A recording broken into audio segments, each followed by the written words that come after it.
Pride and Prejudice, Chapter 48. The whole party were in hopes of a letter from Mr. Bennet the next morning, but the post came in without bringing a single line from him. His family knew him to be, on all common occasions, a most negligent correspondent, but at such time they had hoped for exertion. They were forced to conclude that he had no pleasing intelligence to send, but even of that they would have been glad to be certain. Mr. Gardiner had waited only for the letters before he set off. When he was gone, they were certain at least of receiving constant information of what was going on, and their uncle promised at parting to prevail on Mr. Bennet to return to Longbourn as soon as he could, to the great consolation of his sister, who considered it as the only security for her husband's not being killed in a duel. Mrs. Gardiner and the children were to remain in Hertfordshire a few days longer, as the former thought her presence might be serviceable to her nieces. She shared in their attendance on Mrs. Bennet, and was a great comfort to them in their hours of freedom. Their other aunt also visited them frequently, and always, as she said, with the design of cheering and heartening them up, though, as she never came without reporting some fresh instance of Wickham's extravagance or irregularity, she seldom went away without leaving them more dispirited than she found them. All Meryton seemed to be striving to blacken the man who, but 3 months ago, had been almost an angel of light. He was declared to be in debt to every tradesman in the place, and his intrigues, all honoured with the title of seduction, had been extended into every tradesman's family. Everybody declared that he was the wickedest young man in the world, and everybody began to find out that they had always distrusted the appearance of his goodness. Elizabeth, though she did not credit above half of what was said, believed enough to make her former assurance of her sister's ruin still more certain. And even Jane, who believed still less of it, became almost hopeless, more especially as the time was now come when, if they had gone to Scotland, which she had never before entirely despaired of, they must in all probability have gained some news of them. Mr. Gardiner left Longbourn on Sunday. On Tuesday his wife received a letter from him. It told him that, on his arrival, he had immediately found out his brother and persuaded him to come to Gracechurch Street, that Mr. Bennet had been to Epsom and Clapham before his arrival, but without gaining any satisfactory information, and that he was now determined to inquire at all the principal hotels in town, as Mr. Bennet thought it possible they might have gone to one of them on their first coming to London before they procured lodgings. Mr. Gardiner himself did not expect any success from this measure, but as his brother was eager in it, he meant to assist him in pursuing it. He added that Mr. Bennet seemed wholly disinclined at present to leave London, and promised to write again very soon. There was also a postscript to this effect: "I have written to Colonel Forster to desire him to find out, if possible, from some of the young man's intimates in the regiment, whether Wickham has any relations or connections who would be likely to know in what part of town he has now concealed himself. If there were any one that could apply with the probability of gaining such a clue as that, it might be of essential consequence. At present we have nothing to guide us. Colonel Forster will, I dare say, do everything in his power to satisfy us on this head. But on second thoughts, perhaps Lizzie could tell us what relations he has now living better than any other person." Elizabeth was at no loss to understand from whence this deference for her authority proceeded, but it was not in her power to give any information of so satisfactory a nature as the compliment deserved. She had never heard of his having had any relations except a father and mother, both of whom had been dead many years. It was possible, however, that some of his companions in the shire might now be able to give more information, and though she was not very sanguine in expecting it, the application was something to look forward to. Every day at Longbourn was now a day of anxiety, but the most anxious part of each was when the post was expected. The arrival of letters was the first grand object of every morning's impatience. Through letters, whatever of good or bad was to be told would be communicated, and every succeeding day was expected to bring some news of importance.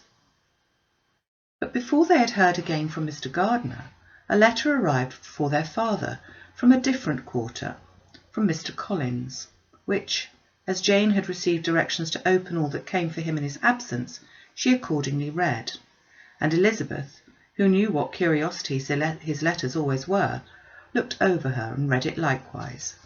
It was as follows: My dear Sir, I feel myself called upon by our relationship and my situation in life to condole with you on the grievous affliction you are now suffering under, of which we were yesterday informed by a letter from Hertfordshire. Be assured, my dear Sir, that Mrs. Collins and myself sincerely sympathise with you and all your respectable family in your present distress, which must be of the bitterest kind, because proceeding from a cause which no time can remove. No arguments shall be wanting on my part that can alleviate so severe a misfortune, or that may comfort you under a circumstance that must be of all others most afflicting to a parent's mind. The death of your daughter would have been a blessing in comparison to this, and it is more to be lamented, because there is reason to suppose, as my dear Catherine informs me, that this licentiousness of behaviour in your daughter has proceeded from a faulty degree of indulgence, though at the same time, for the consolation of yourself and Mrs. Bennet, I am inclined to think that her own disposition must be naturally bad, or she could not be guilty of such an enormity at so early an age. Howsoever that may be, you are grievously to be pitied, in which opinion I am not only joined by Mrs. Collins, but likewise by Lady Catherine and her daughter, to whom I have related the affair. They agree with me in apprehending that this false step in one daughter will be injurious to the fortunes of all the others. For who, as Lady Catherine herself condescendingly says, will connect themselves with such a family? And this consideration leads me moreover to reflect, with augmented satisfaction, on a certain event of last November, for had it been otherwise, I must have been involved in all your sorrow and disgrace.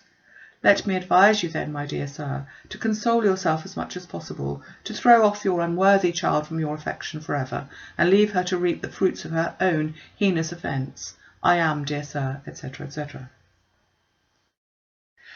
Mr. Gardiner did not write again till he had received an answer from Colonel Forster, and then he had nothing of a pleasant nature to send. It was not known that Wickham had a single relation with whom he had kept up any connection, and it was certain that he had no one near living.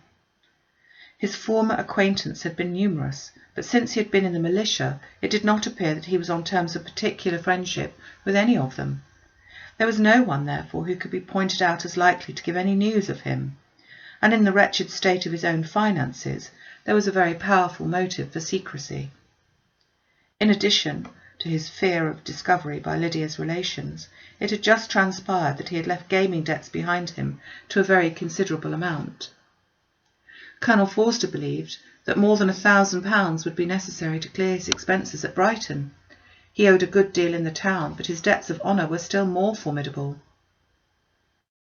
Mr. Gardiner did not attempt to conceal these particulars from the Longbourn family. Jane heard them with horror. "A gamester!" she cried. "This is wholly unexpected. I had not an idea of it."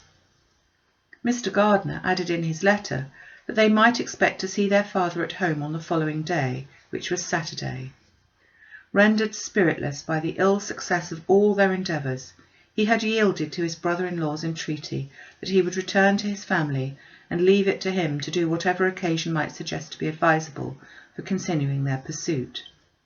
When Mrs. Bennet was told of this, she did not express so much satisfaction as her children expected, considering what her anxiety for his life had been. "What! Is he coming home without poor Lydia?" she cried. "Sure he will not leave London before he has found them. Who is to fight Wickham and make him marry her, if he comes away?" As Mrs. Gardiner began to wish to be at home, it was settled that she and her children should go to London at the same time that Mr. Bennet came from it. The coach, therefore, took them the first stage of their journey and brought its master back to Longbourn. Mrs. Gardiner went away in all the perplexity about Elizabeth and her Derbyshire friend that had attended her from that part of the world. His name had never been voluntarily mentioned before them by her niece, and the kind of half-expectation which Mrs. Gardiner had formed of their being followed by a letter from him had ended in nothing. Elizabeth had received none since her return that could come from Pemberley. The present unhappy state of the family rendered any other excuse for the lowness of her spirits unnecessary. Nothing, therefore, could be fairly conjectured from that, though Elizabeth, who was by this time tolerably well acquainted with her own feelings, was perfectly aware that had she known nothing of Darcy, she could have borne the dread of Lydia's infamy somewhat better. It would have spared her, she thought, one sleepless night out of 2.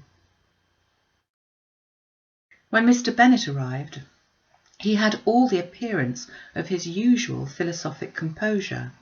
He said as little as he ever had, made no mention of the business that had taken him away, and it was some time before his daughters had courage to speak of it.